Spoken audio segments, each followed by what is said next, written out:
그래서 이제 어저께 이제 저는 이제 녹취록이라고 얘기했는데 뭐 보도해 보니까 이걸 녹취록이라고 쓰지 않고 복기록이라고 해놨더라고요. 예. 텔레그램 내용을 예, 복기라는 것을 기억을 해서 썼다는 거지 않습니까? 자, 그러면 이 내용에는 김상민 검사를 창원의창에 공천을 주라고 전화를 했고 뭐 무려 1시간 가까이 전화 통화를 했다. 자, 이 말은 김건희를 이제 정면 겨냥해서 싸움을 하겠다는 것이냐, 아니면 지금도 그래야 할 게 있어서, 자, 이런 것들이 계속 나올 건데 당신이 나한테 뭔가 주파를 던져라라고 일종의 메시지를 준 것이냐, 이거 어떻게 봐야 됩니까? 메시지는 메시지인데 김건희한테 얻어낼 거는 이제 없지 않습니까? 네, 예. 그냥 앞으로 내가 이걸 계속 공개할 거다라는 저는 사인이라고 보이고, 네. 그다음에 그걸 굳이 복기록이라고 한 점에도 저 주목했거든요. 예. 그 내용을 보면 되게 자세하잖아요. 예. 실명들이 다 나오잖아요. 그리고 어투나 이런 게 살아있단 말이죠. 그러니까 말은 복기록이라고 했지만 사실은 이 내용에 담겨있는 녹취를 내가 갖고 있으니 조심해라. 이런 종류의 얘기들이 많다. 이게 계속 다 꺼낼 거다. 그런 거 아닌가 싶습니다. 그 법률가시니까 좀 여쭤보겠습니다. 그러면 검찰에 제출한 나의 이제 텔레그램이든 이제 포렌식 된 내용을 변호사와 함께 이제 확인을 하지 않습니까? 그러면 그 내용은 바깥으로 유출은 일단 못 시킵니까? 그 복기록이라는 말은 기억을 해서 다시 썼다는 것이고 그 자료를 그대로 카피를 해오거나 이렇게 하면 바깥에 낼 수 있지 않습니까? 낼 수 있죠. 그런데 왜 복기록이라는 이제 방식으로 했느냐? 그러니까 저는 그 말씀이에요. 이게 그렇게 명태균 씨의 그간에 본 방식이 뭘 하나 던져보고 반응을 보고 다음을 보고 이렇게 하던데, 그러니까 복기록이라고 했을 때 예상될 수 있는 반응은 명태균 씨가 그간에 저 사람들이 겪으면서 저들의 수법을 훨씬 우리보다 더 잘 알고 있잖아요. 그러면 복기록이라는 게 도대체 무슨 말이냐? 기억에만 의존한 말을 지금 신빙성이 있다고 믿을 수 있다는 거냐? 저 내용은 사실이 아니다. 이렇게 부인하고 나올 거를 아마 예상하고 던진 얘기인 것 같고, 그리고 그 다음에 육성이 공개됐을 때 훨씬 더 파괴력이 크지 않을까요? 네. 그냥 한 것보다. 그래서 지금 보니까 남상근 변호사한테 기자들이 질문을 합니다. 실제 있습니까 없습니까? 대답할 수 없어요 라고 하고, 그러면은 녹음 내용은 있습니까? 라고 하니까 그것도 지금 대답할 수 없다. 그런데 어제 공개한 것은 복기록이다. 그냥 기억에 더듬어서 이제 이렇게 쓴 글이다 이렇게 나왔는데, 자, 이게 그러면은 증거 능력이 있으려면 당사자의 목소리만 가지고 되는 게 아니지 않습니까? 어제도 나왔던 윤한홍 의원이나 박완수 경남지사 같은 경우에는 실명이 거론이 됐는데 본인은 전화 통화를 한 자체가 없다. 이거는 이제 법률적으로는 어떻게 됩니까? 그렇게 주장하면 증거 없으니까 끝입니까? 설사 김건희 목소리가 있다 하더라도. 그 관련된 내용과 김상민과 관련된 내용이 어떻게 되는 거냐? 그러니까 그 김건희 목소리가 무슨 내용을 담고 있는지가, 그러니까 예를 들어서 윤한홍한테도 얘기했다. 내가 들어보니 뭐 김영선은 컷오프라는데 김상민을 도와줘라 이렇게 얘기했다는 거잖아요.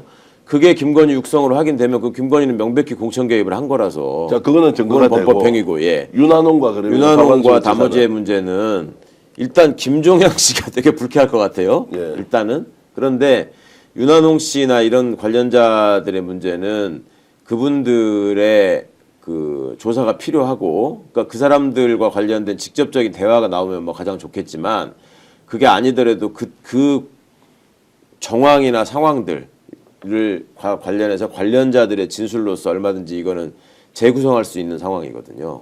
그러니까 그런 점들에 관한 수사가 얼마나 면밀하게 진행되느냐에 따라서 달라질 수 있는 거지, 육성 여부가 결정적이냐, 육성이 있으면 결정적인 증거지만 없다고 해서 이게 사라지는 얘기는 아니다. 그럼 윤한홍은 본인은 이제 나는 통한 사실조차 없다, 김건희와. 이제 이렇게 얘기하면은 그것을 입증하는 것은 별도의 수사를 통해서 증거를 확보하는 수밖에 없는 것이지, 당사자의 진술은 일단은 아무것도 모른다는 것이 윤한홍에게는 훨씬 더 유리하다. 근데 이제 신빙성의 문제에서 판단을 하는 사람은, 김건희는 내가 윤한홍한테도 얘기했다라고 했는데 윤한홍은 통화한 바가 없다. 그거는 윤한홍한테 직접 얘기 안 하고 다른 사람 통해서 얘기했을 수도 있고, 김건희가 그간에 말하는 방식이나 이런 것들을 보면 충분히 가능한 상황이기 때문에 윤한홍 말을 믿을 것이냐 김건희 말을 믿을 것이냐의 문제가 될 수 있겠죠. 근데 이제 상황이 진행되면서 김건희가 그냥 내가 뻥친 거다, 그리고 윤한홍도 그런 사실 없다 이렇게 해버리면, 제 생각할 때는 윤한홍 씨가 그렇게 나오는 거는 김건희와 자기 간의 녹취는 없을 거다. 왜냐하면 자기가 녹음을 안 했으면 없는 거니까. 그런 생각 더하기 중간에 누가 하나 있을 것 같아요. 다이렉트로 연락을 하지 않고. 그러니까 홍준표 시장도 지금 얘기하는 거 보면은 자기 녹취 내놔라 뭐 이런 식으로 얘기를 하잖아요. 홍준표 씨도 직접 한 게 아니라 그 박재기 씨인가? 그분이 다 했다는 거 아닙니까? 예. 중간에서. 그러니까 그런 식으로 움직이는 사람이 있기 때문에 그거 믿고 그러고 있지 않을까. 그러면 그 중간에 있는 사람이 옛날에 예를 들어서 이명박 때 같으면 김백준 같은 사람. 그런 사람들이 있을 수 있어서.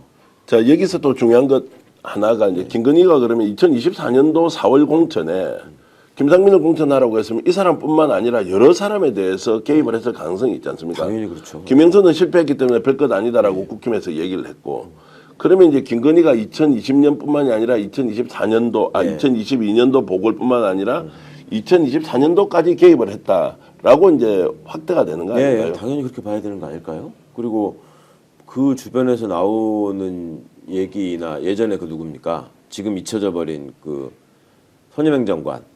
예. 시민사회식 선임행정관 사람 이름이 뭐죠? 갑자기 생각이 안 나네. 그 무슨 김대남.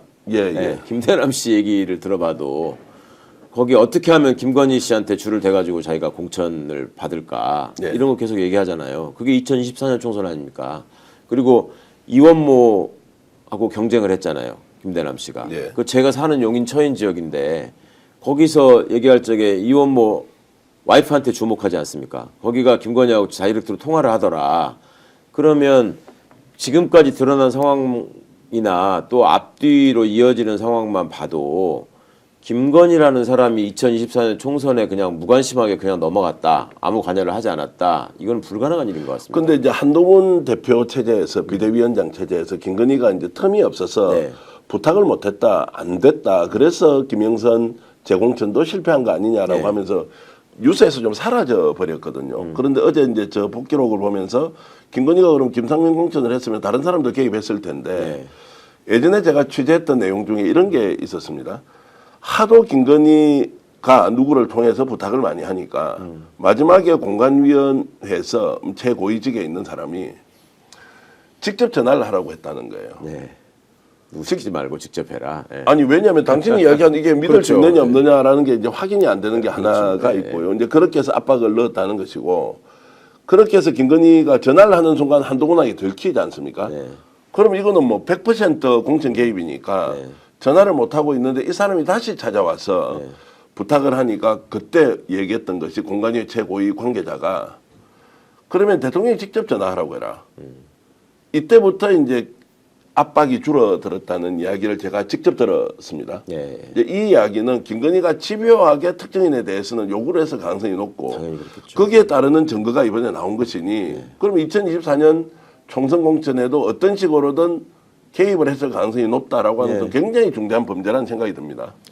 굉장히 중대한 범죄일 뿐만 아니라 그 과정에서 한동훈이 제대로 말을 들어주지 않으니까 결정적으로 이게 한동훈이 딴 마음을 먹고 지금 다른 생각을 하는구나라고 양자간에 완전히 틀어진 것 같고 그러니까 이제 체포 및 사살 대상 명단에까지 집어넣는 걸로 이어지는 것이고 그런 거 아니겠습니까? 야, 그래서 참 김건희가 이제 지난 총선에도 직접 개입을 했다라고 하는 거. 거기에 또 줄을 선 사람이나 누군가 부탁을 하거나 특히나 제가 이제 들었던 그 메신저 역할을 했던 사람 이 사람을 반드시 찾아내야 한다. 어떤 부탁을 받고 자기가 당에 가서 공적으로 움직였겠냐. 공관위에 있는 최고위직 관계자가 너무 힘들어 가지고 직접 전화를 하라고 했다고 하니